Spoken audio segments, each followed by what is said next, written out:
ఎన్టీఆర్ జిల్లా కంచికచర్ల జాతీయ రహదారి ప్రమాదాలకు నిలయంగా మారింది. జాతీయ రహదారికి ఇరువైపులా పలు దుకాణాల వారు వారి పరిధిని దాటి జాతీయ రహదారిపై వ్యాపారాలు చేయటం వల్ల వాహనదారులకు అంతరాయంగా మారిందని, జాతీయ రహదారి ఇరువైపులా దురాక్రమణలకు గురవుతుందని, దానికి తోడు అదే దుకాణాల ముందు చిరు వ్యాపారాలు చేయడం వల్ల మరింత జాతీయ రహదారిని మూసివేయడంతో హైదరాబాద్ టు విజయవాడ కావడంతో హైవే రాకపోకలకు మరింత అంతరాయం కలుగుతుందని పలువురు వాపోతున్నారు.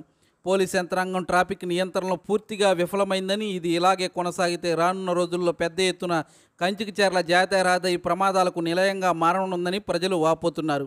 ఇది ఇలా ఉంటే హైవేపై ఎన్నో రోజుల నుంచి పొరలు పొరలుగా పేరుకుపోయిన దుమ్ము ధూళి ప్రజా ప్రాణాలకు అత్యంత ప్రమాదకరంగా ఉన్న పరిణామం. హైవే యంత్రాంగం దృష్టి సాధించాలని, మరుముఖ్యంగా డ్రైనేజీ దాటి దుకాణాలు నిర్మించి వ్యాపారాలు చేస్తున్న వారిపై కఠిన చర్యలు తీసుకోవాలని ప్రముఖుల వాదన.